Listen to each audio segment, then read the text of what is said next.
Hey guys, welcome back to my channel. My name is Kim and this is Exhibition Through Pages, and this is episode 4 of Where's Santa 2024.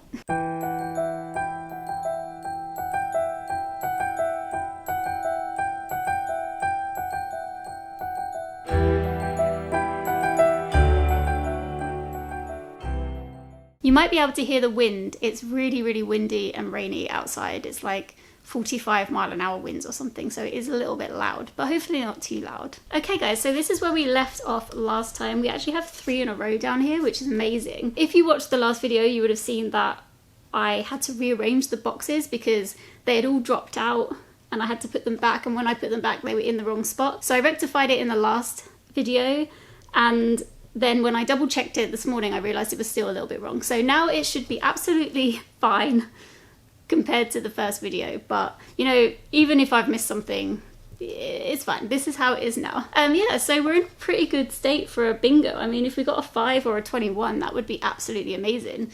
But yeah, we shall see what happens. So the book I got in the last video was The Tenant of Wildfell Hall by Anne Bronte, and I was listening to it as well as reading along, and the narrators of the audiobook I was listening to, it was actually on Audible for free, if you have Audible. The narrators were Alex Jennings and Jenny Aguta. I've just noticed that I've dripped some water on my book, my really lovely edition that I got at the Bronte's house. I'm so upset. It's slightly damaged on the cover there. I don't know if you can see it. Yeah, you can see the little bump. Yeah, I absolutely love this edition though. Look, the wet's gone all the way through. But there's my stamp from the Bronte Museum. But this is like a really lovely edition of this book. And I did really enjoy it. I was already on volume 3 when I picked this up for this game, so I didn't read a huge amount of it because I'd read a lot of it already. I basically read this much of it to finish it off because I've been reading it for months, and that isn't because I wasn't enjoying it. I was, it's just because I had to listen and read along at the same time. So in this story at the beginning, you are following in the thoughts of Mr. Markham, who is a guy that lives in this quite small town, and they have a big, I don't think it's called a manor house, but maybe, but they have a big house on a hill that's been deserted for a long time. And then one day a woman moves in with her son, who's quite young, I think maybe 5, and is the talk of the town because she very much keeps to herself and she doesn't really come and visit, like, which is the social norm, to come and introduce yourself to your neighbours and all of that, and people are very suspicious of her. Mr. Markham takes a bit of an interest in her and begins to get closer to her. So the woman who's moved into the house, you find out, is a woman named Helen, and partway through this book you switch to Helen's diary and you begin to learn of why she's in this house on her own with her son, and you learn about the things that have happened to her, and it kind of goes from there. And actually most of the book is her diary, and I think it's like quite a testament to a novel. When it switched initially to Helen's novel, I was upset to leave Mr. Markham behind because I was really enjoying that. And then right at the end, when it switched back to Mr. Markham, I was kind of sad to not be in Helen's head anymore. So yeah, that just shows that both parts to me were enjoyable. I would say that this book was fairly shocking. It was very controversial of its time, and people really kicked off about it when it first came out because it is not your like romantic story where everything's roses and everything's great. Apparently Anne Bronte took a lot of inspiration from her brother because her brother had quite a problem with alcohol, and now I've read this book, now knowing that it was kind of based around what her brother was like when he drank a lot. I mean, I hope it was exaggerated a little bit because the people in this book were awful, some of them. Like the men and the women, and the way they treated others and just their flippancy about things, and yeah, just their blatant rudeness and disrespect is extreme. I did find it quite fascinating to read about people like this at this time, and because it was based on people she knew in real life, that kind of made it feel a bit more realistic. Although some of it was extreme, and like I said before, I do hope that some of it was exaggerated because they were awful. So yeah, I did have a really good time with this, and I think this may be my favourite Bronte so far. I'd love to know what any of you guys thought of this book as well. Is this a bit of a hit and miss one, or is this just one that not very many people read? I'm not too sure. But yeah, let me know if you've read it and if you enjoyed it like I did. Alright, so time to pick another number and see what we get today. There's only one more book in here. I don't know why I'm trying to jinx myself, but there's only one more book in here that I am part way through, and I have kind of been reading that a little bit alongside the other books this month because it is a book club book and I need to get it finished by next Sunday. So today is the 8th of December, it's Sunday the 8th of December, and I've got a week to finish the other one. So if it comes up, that would be handy, but if it comes up after the book club, then it will be a free choice for me. So I don't know which I'd prefer, to be honest.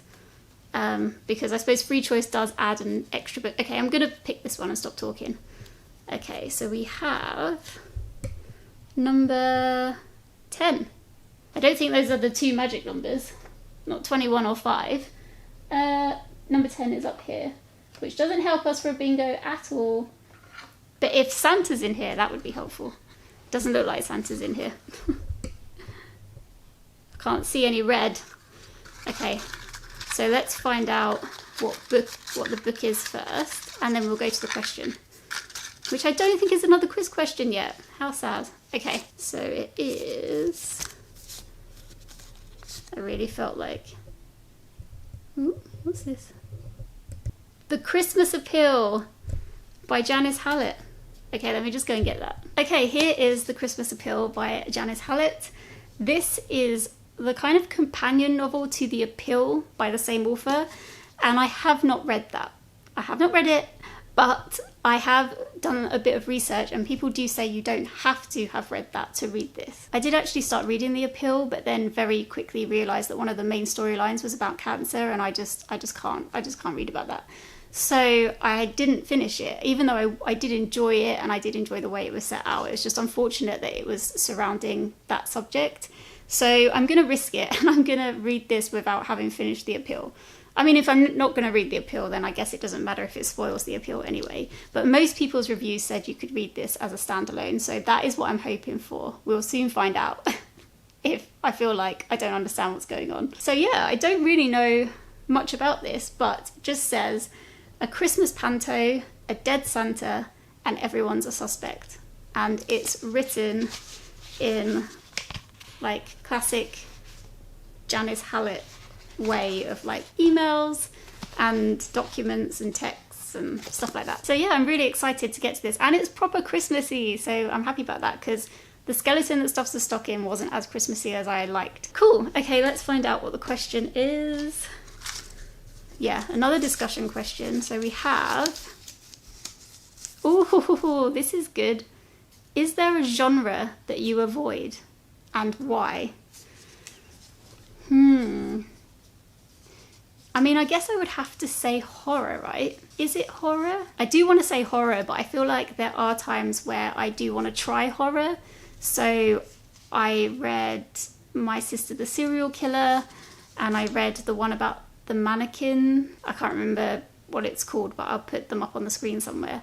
Yeah, so I have like tried them to see how I feel about them. So I think I'm not going to say horror, and I think I'm going to say, this is going to sound bad because I've just chosen this book, but this is like a murder mystery.